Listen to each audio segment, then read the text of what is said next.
Buenas tardes, ¿cómo están? ¿Qué tal? Muy contentos de estar nuevamente con ustedes en este día en que recordamos un episodio muy importante en la historia de nuestro país, Malvinas. Así es, tenemos un material, ¿podemos verlo, por favor?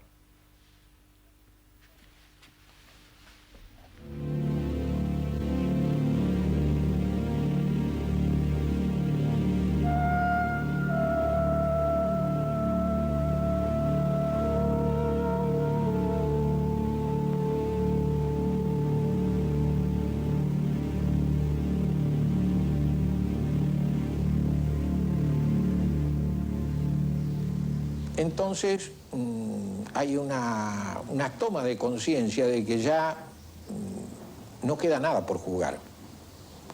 Nuestra artillería estaba reducida apenas a 10 o 12 piezas útiles. No contábamos con apoyo aéreo directo para reemplazarla. Los ingleses mantenían sus barcos como para reforzar sus propios fuegos. Había unidades nuestras que habían combatido, estaban muy cansadas, habían perdido equipo.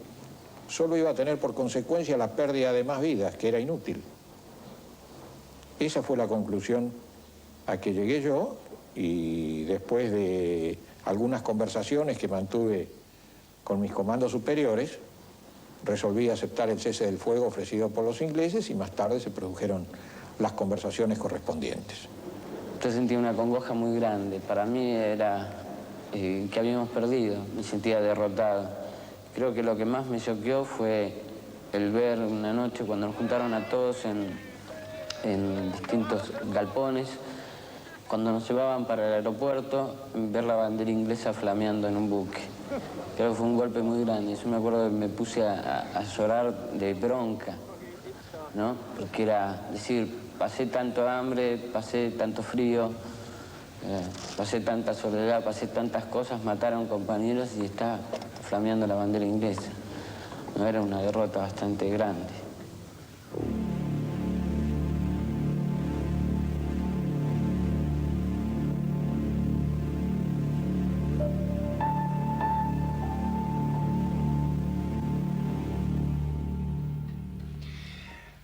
Estamos con el general Mario Benjamín Menéndez. ¿Cómo le va, general? Gracias por estar con nosotros para ayudarnos. Buenas tardes, presidente. Muy bien. Esta recordación, ¿no? Una derrota muy fuerte, muy dura, muy cruel, muy dolorosa para ese soldado. Han pasado 10 años, general, y la perspectiva, el tiempo que tanto ayuda a, no sé, a clarificar tantas cosas. ¿Qué le dice en este momento? Mire, lo primero me quería referir a lo que dijo el soldado. Esa derrota fue dura y dolorosa para todos. El general que le habla para abajo, porque usted no se puede imaginar el dolor que se siente en esa circunstancia, máxime cuando uno entiende que ha hecho todo lo posible con aquello que disponíamos, que no era mucho. Ahora, pasado 10 años, yo le podría decir varias cosas. Una, que más allá de que la derrota es un hecho real, no se puede borrar, es importante pensar contra quién perdimos y cómo perdimos. Perdimos contra Inglaterra, una primera potencia. Perdimos contra Inglaterra más Estados Unidos, la gran superpotencia del mundo, porque hoy ya no es misterio, antes lo decíamos y no nos creían, no es misterio, le digo, todo el apoyo que le brindó Estados Unidos a Inglaterra. Misiles aire-aire de última generación que no habían salido todavía en el mundo, no se habían puesto en uso. Observación satelital, detección de todo elemento en tierra con una capacidad en esas, yo diría, medios tan tecnificados que les permitían observar desde donde estaban volando una chapa de auto, porque después también se supo, y la captación de comunicaciones y el descriptamiento. Perdóneme, sí. A lo mejor me extiendo mucho, pero quiero que quede clara la cosa. material especial de vuelo para los helicópteros ingleses que le permitía desplazarse de noche a una altura de 3 a 5 metros sobre tierra, hacer un vuelo táctico que a veces ni de día se puede Pero hacer. usted es un hombre del ejército, ¿no conocían, no tenían esta información previamente? Yo recuerdo un viaje que hizo el general Galtieri a Estados Unidos, Sí, después del sí, cual, sí, bueno, sí, fue muy sí. Yo lo mencionada, no estoy acompañé. diciendo nada nuevo. Justamente por eso se lo digo. ¿No conocían ustedes el Estado o tenían la idea de que a lo mejor podíamos ser apoyados de otra manera diferente? ¿Hubo una traición? Mire, Graciela, yo no tengo elementos de juicio para opinar suficientemente. He dicho muchas veces que prefiero hablar de aquello que conozco bien porque yo lo he vivido. El nivel en que se movía el general Galtieri, lo que yo le llamaría el nivel político y estratégico, el general Galtieri y la Junta Militar y el canciller, está muy por encima del mismo, y los elementos de juicio que ellos tenían, me imagino que los hizo pensar que esta acción, tal como fue planeada e iniciada, no iba a terminar en una guerra.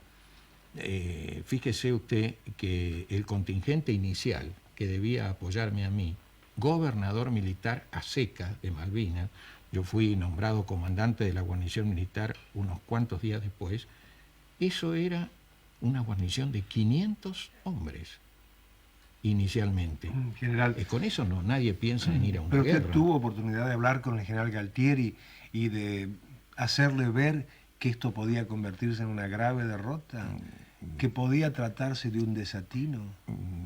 Yo le diría que hay dos etapas. ¿Usted habló con el hay general una Galtieri? primera, y por supuesto, el general Galtieri me comunicó en un momento determinado que si esta acción se producía, no estaba decidida todavía, yo iba a ser nombrado gobernador militar de las Malvinas. Me lo adelantó. Y en esa oportunidad, con muy pocos elementos a mi disposición, porque por razón de secreto ni siquiera podía llegar yo a conocer los planes en ese momento que hubiera para la ocupación de Malvinas, él me adelantó media docena de elementos y entre ellos figuraba esto de la guarnición de 500 hombres que al mando de un coronel me iba a apoyar en mi función de gobernador. La conversación él la dio por terminada, a mí me dejó pensando bastante, con la única persona que podía consultar era con el jefe de Estado Mayor del Ejército, el general Vaquero en ese momento, así que lo fui a ver y le dije si podía hablar de esto con él, me dijo que sí, por supuesto, y entonces le pregunté cómo veía él la cuestión, y me dice, vea, yo sé poco más que usted, justamente por toda esta razón de secreto, hay un grupo específico que está trabajando en esto, y bueno, a mí lo que me han dicho es que esto, después de una ocupación que debe ser incruenta para tratar de disminuir cualquier rechazo, cualquier reacción mundial, tiene que terminar en conversaciones diplomáticas. Hay datos con respecto a que Inglaterra, o se maneja la posibilidad de que Inglaterra, a raíz del tiempo transcurrido en conversaciones, de las dificultades que tiene, lo que le cuesta a la administración de las islas, en fin, una serie de elementos, para no alargar esto, aceptaría negociar, por supuesto, previo una gran irritación, y tenemos que estar dispuestos entonces a hacer concesiones. Bueno, le digo yo, esto parece muy adecuado, pero me parece también bastante fácil. Y si no sale así, ¿qué hacemos? Entonces me dijo el general, yo no le puedo contestar. Pregúntele al general Galtieri cómo no. Entonces a la semana siguiente lo fui a ver al general Galtieri y le pregunté. Eso consta en un libro que se publicó hace bastante. Y ahí le dije al general, digo, vea, mi general, digo, usted me conoce lo suficiente como para pensar que lo que le digo no es por ningún temor ni nada por el estilo, sino que me ha dejado pensando. Y lo que vamos a hacer es una suerte de patada al tablero mundialmente. ¿Cuáles pueden ser las consecuencias directas o indirectas que van a derivar para la Argentina después de hacerlo? Entonces me dijo muy secamente que eso era un problema de la Junta Militar y el canciller, que ellos lo iban a resolver y que yo tenía que pensar en ser un buen gobernador de la Malvinas. Entonces le dije que yo, como general, como futuro gobernador, había sentido la obligación de decírselo y presentarle la duda, pero que entendía, por lo que él me decía, que efectivamente lo que tenía que hacer era prepararme para ser gobernador y nada más. Y ahí terminó la conversación. Vamos a ir a una pausa, general, y volvemos enseguida.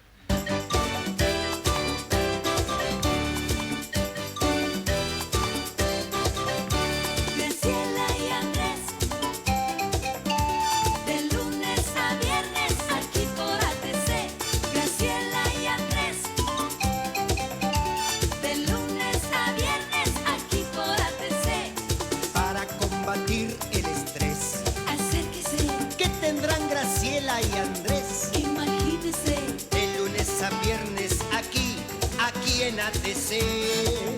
Con Graciela y Andrés, Graciela y Andrés. De lunes a viernes aquí por ATC. Graciela y Andrés. De lunes a viernes aquí por ATC. Este es el programa ideal. No hay otro igual. Que tendrán Graciela y Andrés. Imagínese. Quédense que juntos están aquí en ATC.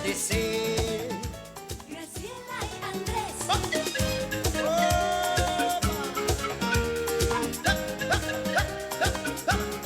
Una mirada hacia el pasado recordando la gesta de Malvinas junto al general Mario Benjamín Menéndez y excombatientes, reflejándonos sus pensamientos y reflexiones.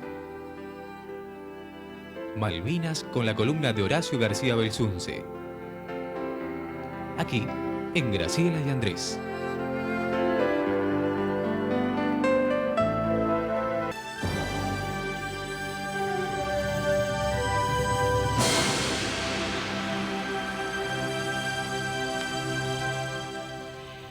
...10 de junio, que se festeja el 8 de junio, este lunes.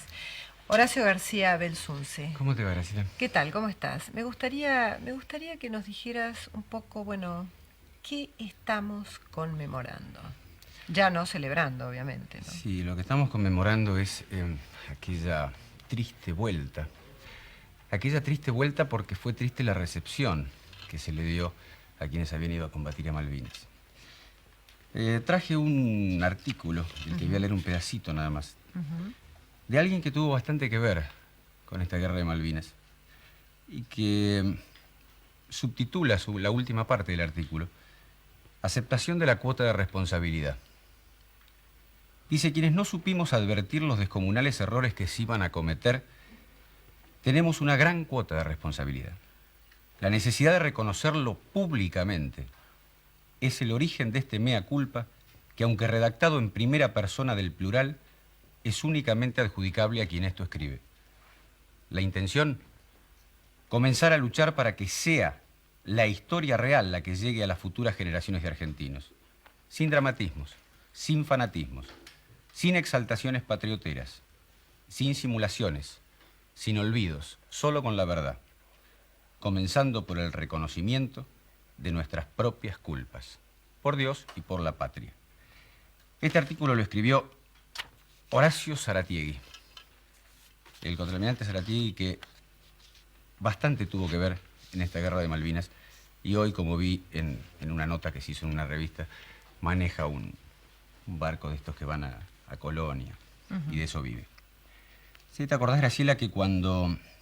Por eso me parece importante la presencia del general Menéndez, para que quienes tuvieron participación en esta guerra de Malvinas nos expliquen a los argentinos un montón de cosas que queremos saber y tratemos de sacarnos la mayor cantidad de dudas que tenemos. Hay algo que me gustaría que nos contaras, Horacio. Quiero decir que cuando iniciamos este bloque yo dije festeja para que el gracioso de Página 12 no diga que estoy festejando. Fue irónico, obviamente. Yo creo que hoy es un día de silencio para pensar profundamente cada uno en su casa y con sí mismo.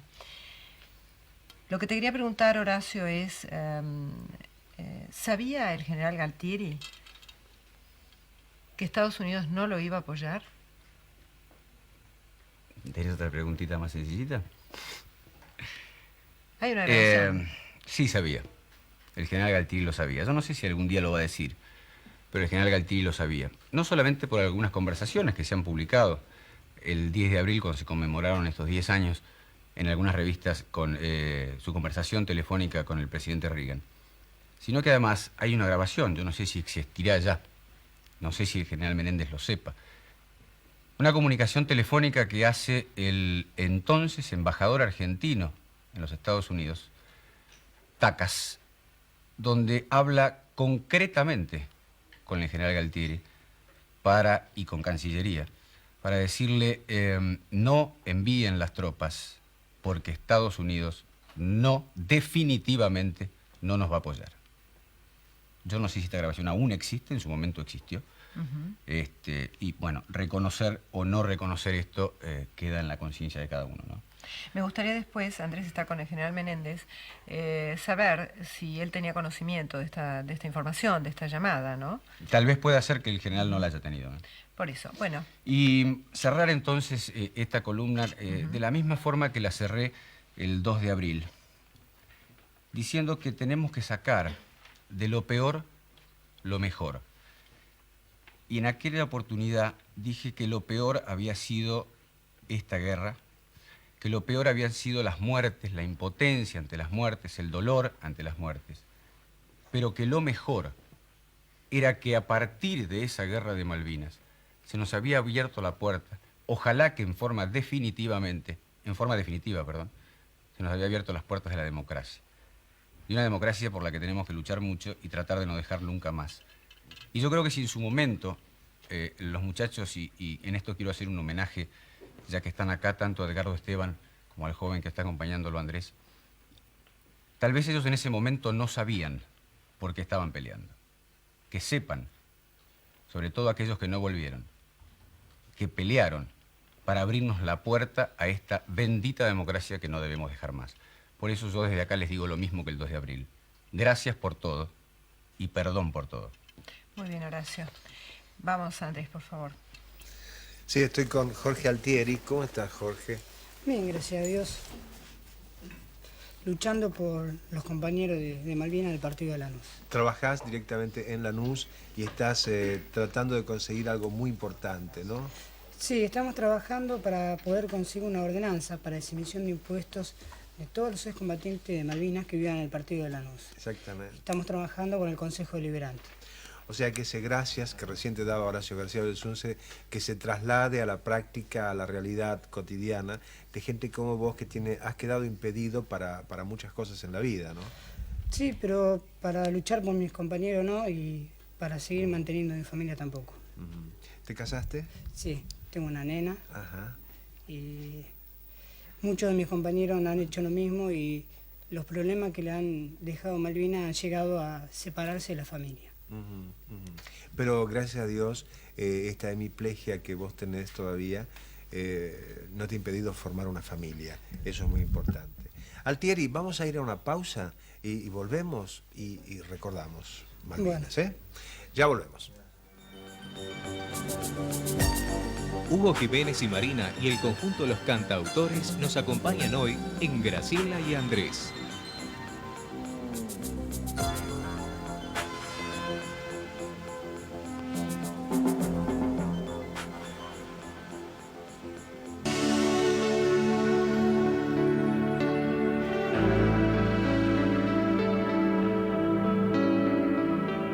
Bueno, y un poco de moda. Estamos bien plantados. Claro, bien como plantados. siempre, bien plantados. Hoy es un día en que hay que estar bien plantados. Y bueno, los comodísimos Liotti, muy lindos, muy cómodos, de gamuza, con su moñito dorado. Lindísimos, muchas gracias, Mario.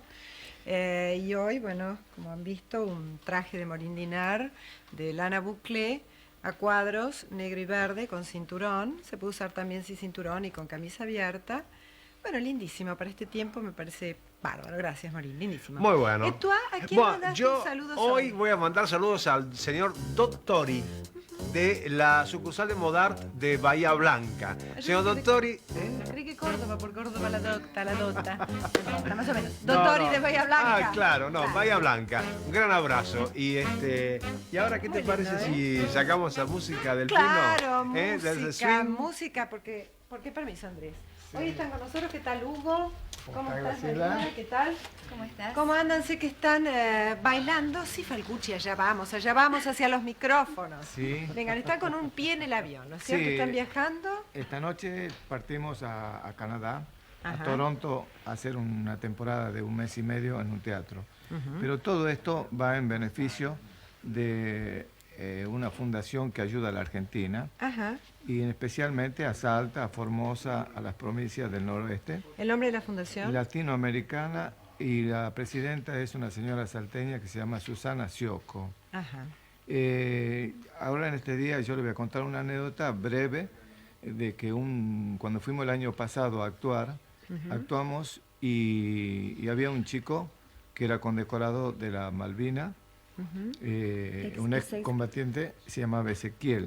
Entonces Ujú. paramos en el mismo hotel y yo lo veo que él venía caminando con un bastón y me llamó la atención y me dice, hace 2 meses que estoy acá, pero cuando yo llegué acá, llegué en una silla de rueda porque me faltaba una pierna.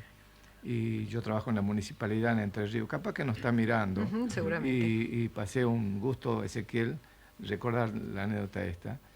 Y la fundación lo trasladó, lo estuvo 2 meses, Ujú. le colocó una pierna ortopédica en la cual le hizo hacer los ejercicios y bajó caminando del avión. Fue en una silla de ruedas y volvió caminando este joven. Y bueno, son parte de la ayuda que tiene esta fundación y nosotros vamos a hacer una colaboración para que se reúnan fondos para mandar acá a la Argentina, ¿no? Pero me parece muy bien siempre todas estas tareas, estos festivales que se organizan para ayudar en este momento en que nuestras provincias están pasando por un problema tan serio y tan grave. Bueno, por supuesto les agradecemos. Les agradecemos que tengan su corazón tan amplio, tan abierto. Y ahora los invito a escuchar música, a los cantautores. Vamos a despedirnos. Y, Claro, pero van a bailar, no vamos se a van a bailar. ir, se han venido así espléndidos Sí. para bailar en un próximo bloque. Y el cantautor ha preparado un tema para este día, Argentina se llama. Argentina, lo escuchamos, por favor. Vamos.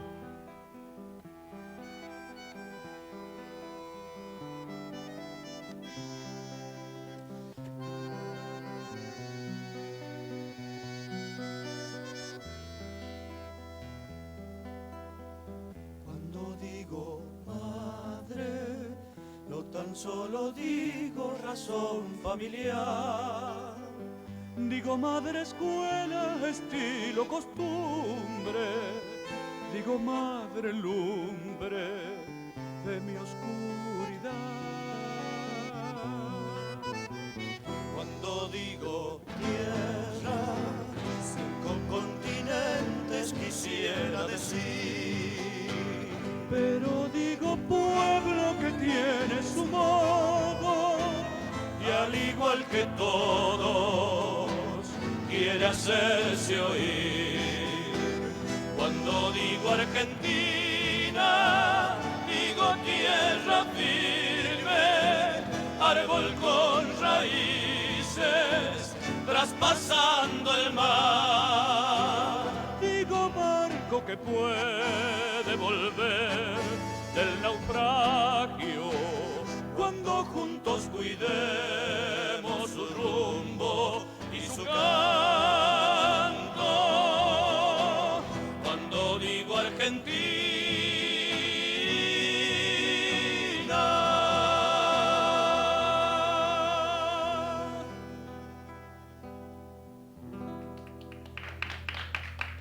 Muy bien. Bueno, y estamos con un excombatiente, Edgardo Esteban, bueno, que en estos 10 años ha hecho está haciendo una lindísima carrera en Radio del Plata como periodista.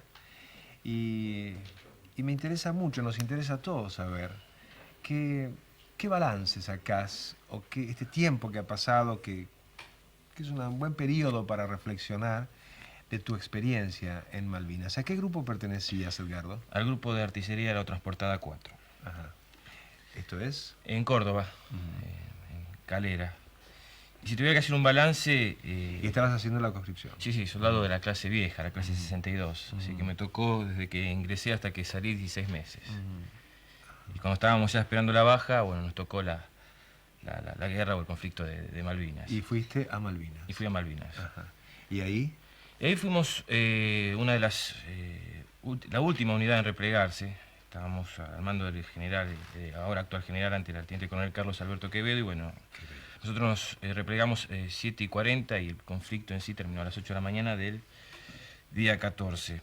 Estábamos a unos 2 kilómetros de lo que era el centro de la ciudad.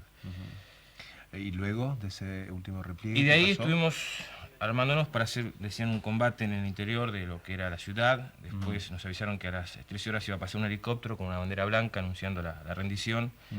Nos fuimos a unos depósitos de YPF, entregamos armamentos, y de ahí nos fuimos al aeropuerto, donde era el campo de prisioneros, y de ahí volvimos a la ciudad 6 horas después, y subí en un barco fantasma, porque era un barco que a mí me habían dicho que estaba hundido, que se llamaba Canberra, que nos decían que, bueno, que los ingleses en ese barco estaban muy mal, porque realmente las condiciones del clima y del tiempo y del mar, y bueno, subimos un barco de 8 pisos, salón de juegos, cine, mujeres para la distracción de la tropa, comedor, a comparación de cómo estábamos nosotros, que nos decían que estábamos bien, en esos pozos, mojados, casi sin ropa, sin alimentos. Fue una de las tantas, creo que, mentiras que tuvimos o padecimos. Trato de reivindicar a mis compañeros que murieron allá porque creo que dimos todo, con miedo, con inseguridades, pero no se le puede pedir más a chicos que estuvieron 20 días de instrucción, que en enero o en febrero estaban veraneando y aprendieron a disparar y a matar en la propia Malvinas, a conocer un arma o a tomar un arma por primera vez en Malvinas. Entonces, Edgardo, yo creo que fue un absurdo Malvinas. Creo que fuimos usados políticamente. Creo que sirvió, como decían hace un ratito, para que tengamos esta democracia. Creo que no hay una autocrítica de los que condujeron el conflicto en Malvinas. Creo que a 10 años es tiempo suficiente para hacer una autocrítica. Y también cuestiono esta sociedad que nos encerró en una bolsa de gato a todos, generales, suboficiales, oficiales y soldados, y nos marginó.